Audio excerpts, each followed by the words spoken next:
जय हिंद दोस्तों, कैसे हैं आप सब। आज हम उत्तराखंड के चार धाम यात्रा की बात करने जा रहे हैं। अगर आप उत्तराखंड के चार धाम यानी कि यमुनोत्री, गंगोत्री, केदारनाथ और बद्रीनाथ यात्रा की योजना बना रहे हैं तो ये वीडियो आप लोगों के लिए काफी यूजफुल है, क्योंकि आज की वीडियो पे मैं आप लोगों को बताऊंगा कि आपको ये चार धाम यात्रा कैसे करनी है, चार धाम यात्रा कुल कितने दिन की होती है और हमारा रूट कैसा होगा, कौन से सीक्वेंस से हमको फॉलो करना चाहिए और कैसे कैसे हमारा स्टे होगा, हमको खाने पीने की क्या व्यवस्था होगी, हमारे साथ कौन गाइड करेगा, कितने किलोमीटर की ट्रैकिंग होगी, हमको टेंट लेके रुकना चाहिए या फिर हमको वहां पे होटल्स अवेलेबल हो जाएंगे, क्या महत्वपूर्ण चीजें हैं, रजिस्ट्रेशन कैसे होगा, और अगर आपके साथ कोई बड़े बुजुर्ग हैं और वो पैदल चलने में असमर्थ हैं तो घोड़े, खच्चर या हेलीकॉप्टर की क्या फैसिलिटी होगी, ये सभी जानकारी आज के इस वीडियो में आपको मिलेगी। और वीडियो के लास्ट में ये भी बताऊंगा कि एक व्यक्ति का चार धाम यात्रा का कुल खर्चा कितना लग जाएगा। तो दोस्तों बनी रहेगा मेरे वीडियो में, एक एक करके सारी बातों को विस्तारपूर्वक वर्णन करते हैं, जिससे आपको चार धाम यात्रा करने के लिए काफी सहूलियत मिले और आपका कुल खर्चा भी कम आ जाए।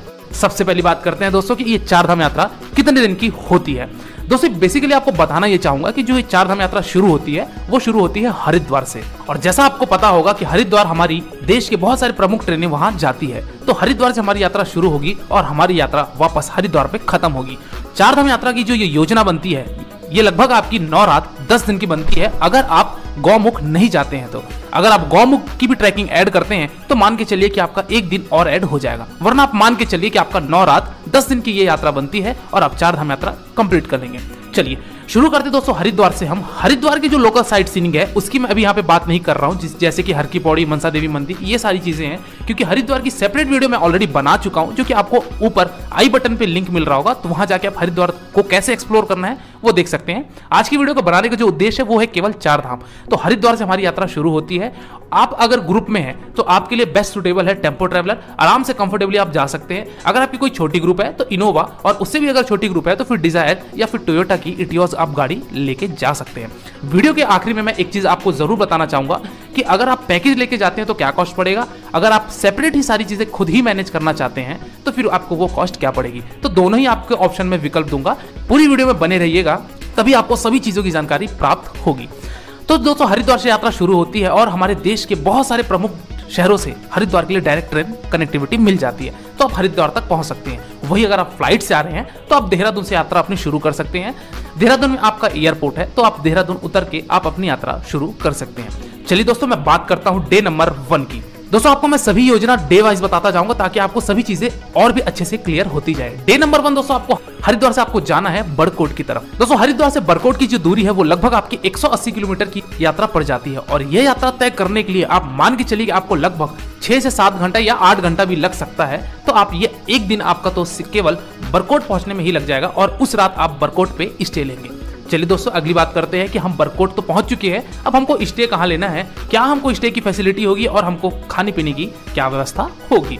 दोस्तों बरकोट में आपको बहुत सारे होटल्स देखने को मिल जाएंगे, धर्मशाला भी कुछ देखने को मिल जाएंगी, डिपेंड करता है कि आपका बजट कितना है और आप कैसे जगह पे स्टे करना चाहते हैं। और दोस्तों वही अगर मैं रेट की बात करूं तो आप मान के चलिए कि 2000 रुपए पर डे के हिसाब से या फिर 1500 रुपए पर डे के हिसाब से आपको वहां रूम अवेलेबल हो जाएंगे। दोस्तों यहाँ पे सभी होटल्स के रेट इसलिए महंगे हैं क्योंकि ये चार धाम यात्रा, केदारनाथ यात्रा, ये जो भी यात्रा होती है दोस्तों ये मुश्किल से 5 से 6 महीने के लिए होती है, तो इसीलिए यहाँ पे जो भी व्यापार होते हैं वो बहुत महंगे होते हैं। चलिए दोस्तों हम बरकोट में स्टे कर लिए, और वही बात की जाए खाने पीने की तो दोस्तों होटल में भी आपको खाने पीने की व्यवस्था मिलती है, या नहीं तो आप चाहे तो भोजनालय, रेस्टोरेंट कुछ छोटे मोटे देखने को मिल जाएंगे, तो वहां भी जाके आप अपने भोजन ग्रहण कर सकते हैं और उस रात आप विश्राम कीजिए। बरकोट में डे नंबर 1 आपका इस तरह के कंप्लीट होता है। अगले सुबह प्रातःकाल उठिए डे नंबर 2 पे। डे नंबर 2 पे आपको दोस्तों जाना है बरकोट से जानकी चट्टी के लिए। दोस्तों जानकी चट्टी वह स्थान है जहां से आपको पैदल यात्रा शुरू करनी है हमारे यमुना माता यानी कि यमुनोत्री के लिए। दोस्तों बरकोट से जानकी चट्टी आपको वही गाड़ी लेके आएगी जो गाड़ी आप हायर किए रहेंगे। लगभग ये आपकी दूरी पड़ती है 45 किलोमीटर की, तो आप हार्डली 1.5 से 2 घंटे में जानकी चट्टी पहुंचेंगे और जानकी चट्टी से आपकी पद यात्रा शुरू होती है यमुनोत्री के लिए। दोस्तों ये जो यमुनोत्री की पद यात्रा होती है वो लगभग 5 किलोमीटर की होती है। 5 किलोमीटर की यात्रा तय करने में मान के चलिए आपको 1.5 से 2 घंटे लगेंगे और आप यमुनोत्री पहुंच जाएंगे। यमुना माता के दर्शन कीजिए, यमुना नदी का उद्गम स्थल इसी स्थान से होता है। यहाँ पे कुछ समय दीजिए और अच्छी तरीके से यमुनोत्री को एक्सप्लोर कीजिए, मत्थे टेकिए और वापस आप आ जाइए ट्रैकिंग करके जानकी चट्टी, और जानकी चट्टी से वापस आप आ जाइए बरकोट, और डे नंबर 2 की रात आप पुनः बरकोट में स्टे कीजिए। अगली सुबह दोस्तों प्रातःकाल आप डे नंबर 3 पे उठिए। बरकोट से आपको जाना है उत्तरकाशी, और ये बरकोट से उत्तरकाशी की जो दूरी है वो आपकी लगभग 80 किलोमीटर की पड़ जाती है। दोस्तों ये 80 किलोमीटर की यात्रा तय करने के लिए आपको लगभग लगेंगे 3 से 4 घंटे, और आप उत्तरकाशी में अपना स्टे बना सकते हैं। दोस्तों इस दिन आपको सिर्फ उत्तरकाशी में स्टे लेना है, क्योंकि दोस्तों हम अगले धाम की तरफ बढ़ रहे हैं और वो है आपका गंगोत्री। तो दोस्तों आप उत्तरकाशी में स्टे लीजिए और रात्रिकालीन वहां विश्राम कीजिए। डे नंबर 3 आपका इस तरीके से कंप्लीट होता है। अगली सुबह प्रातःकाल उठिए, यानी कि डे नंबर 4। डे नंबर 4 पे दोस्तों आपको उत्तरकाशी से जाना है गंगोत्री के लिए, और ये गंगोत्री जाने के लिए आपको किसी भी तरीके की कोई ट्रैकिंग नहीं करनी होती। हालांकि आपको मैं बताना ये चाहूंगा कि 4 धाम यात्रा में आपको केवल 2 ही धाम में ट्रैकिंग करनी है। 2 धाम में आपको डायरेक्ट गाड़ी उस धाम तक जाती है, और वो जो ट्रैकिंग करने वाले धाम है वो है आपका, जैसा कि मैंने बताया, यमुनोत्री, और तीसरा धाम यानी कि केदारनाथ। ये 2 ही धाम ऐसे हैं जहां पे आपको ट्रैकिंग करना पड़ता है। तो दोस्तों डे नंबर 4 पे आप पहुंचे गंगोत्री। यहाँ पे आप गंगा माता जी के दर्शन कीजिए, मत्थे टेकिए, और दर्शन वर्शन करने के बाद आप वापस उत्तरकाशी में आ जाइए, और डे नंबर 4 पे आप उस दिन वापस उत्तरकाशी के होटल में बिताइए। अगली सुबह प्रातःकाल डे नंबर 5 में आपको उठना है और जाना है उत्तरकाशी से सोनप्रयाग, या फिर सीतापुर, या फिर गुप्तकाशी। अब ये 3 नाम जो मैंने लिए, ये वही स्थान है जहां से आपको अगले धाम के लिए, यानी कि देवों के देव महादेव केदारनाथ की यात्रा शुरू करनी है। दोस्तों सीतापुर तक हालांकि आपकी गाड़ी आती है और सोनप्रयाग तक भी आपकी गाड़ी जाती है, लेकिन इस साल का जो रश अगर कहा जाए, क्योंकि अभी कोविड की पैंडेमिक सभी चीजें नॉर्मल हो चुकी हैं, तो मान के चलिए कि आपको सीतापुर में, सोनप्रयाग में, सब जगह आपको होटल जो है वो हाउसफुल मिलेंगे। तो आप हो सकता है गुप्तकाशी में ले, या फिर हो सकता है आप ऊखीमठ में स्टे लें। जहां भी आपको होटल मिले आप वहां स्टे बना सकते हैं। हालांकि आगे आपको मैं बताऊंगा कि आपको पैकेज के क्या कॉस्ट पड़ेंगे और उस पैकेज में आपको कहां होटल दिया जाएगा, सभी चीजों की जानकारी आगे दूंगा। तो दोस्तों आप उस दिन डे नंबर 5 पे उत्तरकाशी से आइए आप सोनप्रयाग। सोनप्रयाग की जो दूरी है लगभग उत्तरकाशी से वो 220 किलोमीटर की पड़ती है, और ये 220 किलोमीटर की यात्रा तय करने में आपको लगभग 8 से 9 घंटे लग जाएंगे। और आप उस दिन डे नंबर 5 में उत्तरकाशी से आकर सोनप्रयाग में स्टे ले लीजिए, या फिर जहां भी होटल मिलता है गुप्तकाशी में भी आप स्टे ले सकते हैं। चलिए दोस्तों अगली सुबह यानी कि डे नंबर 6 में, डे नंबर 6 में आपको यात्रा शुरू करनी है महादेव के लिए, जो कि है आपका गौरीकुंड से। दोस्तों आप वहां से पहले गौरीकुंड चले जाइए। सोनप्रयाग से गौरीकुंड जाने के लिए आपको बोलेरो सुमो का साधन लेना पड़ेगा, जो कि उत्तराखंड गवर्नमेंट की तरफ से चलाया जाता है।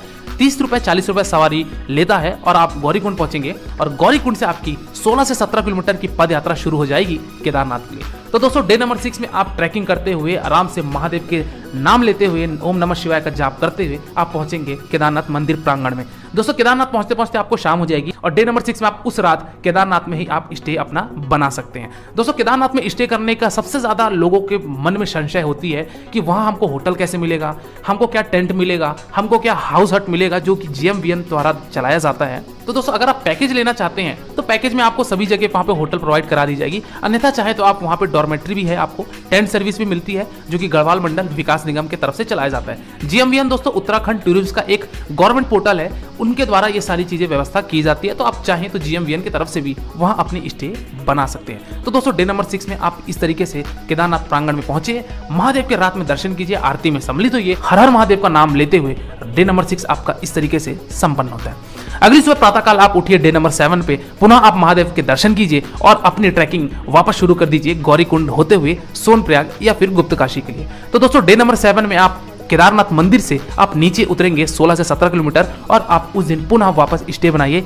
गुप्तकाशी में या सोनप्रयाग में, जहां भी आपकी होटल्स अवेलेबल होगी। चलिए दोस्तों अगली सुबह यानी कि डे नंबर 8 पे, दोस्तों डे नंबर 8 पे आपको सोनप्रयाग से आपको डायरेक्ट निकलना है बद्रीनाथ के लिए। तो दोस्तों सोनप्रयाग से जो बद्रीनाथ की दूरी है वो लगभग 220 से 30 किलोमीटर पड़ती है ये दूरी भी, और ये दूरी तय करने के लिए आपको लगभग 8 से 9 घंटे पुनः लगेंगे। तो आप डे नंबर 8 में सोनप्रयाग से बद्रीनाथ पहुंचेंगे, और आप बद्रीनाथ में उस दिन स्टे ले लीजिए। हालांकि आप बद्रीनाथ अगर आप निकल रहे हैं तो सुबह सुबह आप सोनप्रयाग से डिपार्चर ले लीजिए, ताकि आप दोपहर होते होते बद्रीनाथ पहुंच जाएं। बद्रीनाथ में भी आपको रुकने की बहुत सारी व्यवस्था है, वहां पे भी आपको GMVN की तरफ से डॉर्मेट्री सर्विस भी दी जाती है, वहां पे आपको यात्री निवास भी दी जाती है, और साथ ही साथ आपके वहां धर्मशाला भी है, या फिर आप चाहें तो होटल में भी रुक सकते हैं। तो इस तरीके से आप बद्रीनाथ में स्टे लीजिए। बद्रीनाथ में आपको किसी भी तरीके की कोई ट्रैकिंग नहीं करनी है। बद्रीनाथ में जाइए और वहां पे आप बद्री विशाल यानी कि हमारे विष्णु अवतारी श्री बद्रीनाथ जी के दर्शन कीजिए, मत्थे टेकिए, अपने मनोकामनाएं मांगिए, और उस रात आप पुनः स्टे लेकर बद्रीनाथ में विश्राम कीजिए। दोस्तों अगली सुबह यानी कि डे नंबर 9 पे आप बद्रीनाथ में जो दर्शनीय स्थल है, जैसे कि माना गांव हो गया, भीमपुल हो गया, और भी 1-2 दर्शनीय स्थल हैं, उन सबको दर्शन करने के पश्चात आप बद्रीनाथ से आइए पीपलकोटी। दोस्तों बद्रीनाथ से पीपलकोटी का जो डिस्टेंस है वो आपकी लगभग 75 किलोमीटर की पड़ती है, और ये 75 किलोमीटर मान के चलिए कि आपका 2 घंटे में हार्डली तय हो जाएगा। तो दोस्तों आप पीपल कोटी में उस दिन स्टे लीजिए और डे नंबर 9 आपका इस तरीके से संपन्न होता है। अगली सुबह यानी कि डे नंबर 10, और ये आपका अंतिम दिन होगा इस 4 धाम यात्रा का। डे नंबर 10 में दोस्तों आप वहां से पीपल कोटी से अपनी यात्रा शुरू कीजिए अपने वापस लास्ट डेस्टिनेशन की तरफ, यानी कि वो है आपका हरिद्वार के लिए। दोस्तों हरिद्वार की जो दूरी है लगभग आपकी 230 किलोमीटर की पड़ जाती है, और ये 230 किलोमीटर की यात्रा तय करने के लिए आपको मान के चलिए कि 10 घंटे का ये सफर हो जाएगा। तो इस तरीके से आप पहुंचेंगे हरिद्वार, और ये 9 रात 10 दिन की ये यात्रा होती है 4 धाम की। चलिए दोस्तों अब कुछ महत्वपूर्ण बातें। सबसे पहली चीज तो ये कि अगर आपके साथ कोई बड़े बुजुर्ग हैं तो आप घोड़े खच्चर का प्रयोग करेंगे, या फिर हो सकता है कि आप हेलीकॉप्टर का प्रयोग करेंगे। तो दोस्तों ये आपके वेबसाइट है, तो यहां जाके आप हेलीकॉप्टर की बुकिंग अपनी ले सकते हैं, जो कि आपको यमुनोत्री के लिए और केदारनाथ के लिए दोनों ही जगह आपको हेलीकॉप्टर सर्विस मिलती है। तो आप यहां जाके इस वेबसाइट पे विजिट करके आप अपनी हेलीकॉप्टर की बुकिंग करवा सकते हैं। हेलीकॉप्टर का रेट मैं अभी इसलिए यहाँ पे नहीं जिक्र कर रहा हूँ क्योंकि ये हर साल ऊपर नीचे होती रहती है। तो आप इस वेबसाइट में जाके अपनी हेलीकॉप्टर की बुकिंग करवा सकते हैं।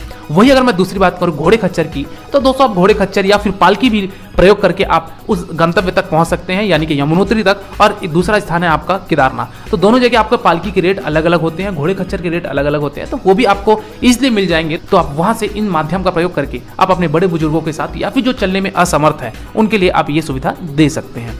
अगली महत्वपूर्ण बात है दोस्तों कि क्या हमको इन यात्रा के लिए कोई रजिस्ट्रेशन करवाना पड़ता है। तो दोस्तों जैसा कि आपको पता है कि केदारनाथ यात्रा हो चाहे आपकी वो 4 धाम यात्रा हो, दोनों के लिए ही आपको रजिस्ट्रेशन करवाना अनिवार्य है। तो दोस्तों इस वेबसाइट में जाके आप अपने रजिस्ट्रेशन करवा लीजिए। रजिस्ट्रेशन आपको कुछ भी नहीं, केवल आधार कार्ड लगेगा और आपको एक फोटो लगेगा। अपने रजिस्ट्रेशन करवा लीजिए। जो डेट पे आप विजिट कर रहे हैं, जिस डेट पे आप जहां जा रहे हैं, उस डेट के लिए आप अपने यहाँ पे रजिस्ट्रेशन करवा लीजिए और उसकी प्रिंट आउट निकलवा के अपने आधार कार्ड साथ में रखिए और ये यात्रा आप अपनी शुरू कर सकते हैं। चलिए दोस्तों और भी कुछ महत्वपूर्ण बातें जो आपको अपने साथ कैरी करना दोस्तों, जिसमें से पहला आता है आपका गर्म कपड़े। दोस्तों अपने साथ आप गर्म कपड़े जरूर रखिएगा, क्योंकि आपको वहां पे ट्रैकिंग के दरमियान या फिर रात के समय पे आपको ठंडी का आभास जरूर होगा, तो आप वो अपने साथ जरूर रखिएगा। दूसरी चीज ये कि अगर आप पैदल यात्रा कर रहे हैं तो बारिश कभी भी हो जाती है, तो उसके लिए आप अपने साथ रेनकोट या फिर छाता आप जरूर कैरी कीजिएगा, ताकि आपको ट्रैकिंग करने में ज्यादा समस्या ना हो। तीसरी चीज दोस्तों ये कि आप अपने साथ पानी बोतल जरूर रखिएगा, क्योंकि ट्रैकिंग के दरमियान कहीं कहीं पानी की उपलब्धता कम है, तो आप अपने साथ पर्याप्त मात्रा में पानी बोतल रखिएगा। एक अपने साथ ट्रैकिंग स्टिक रखिएगा, ताकि आपको ट्रैकिंग करने में काफी सहूलियत मिले।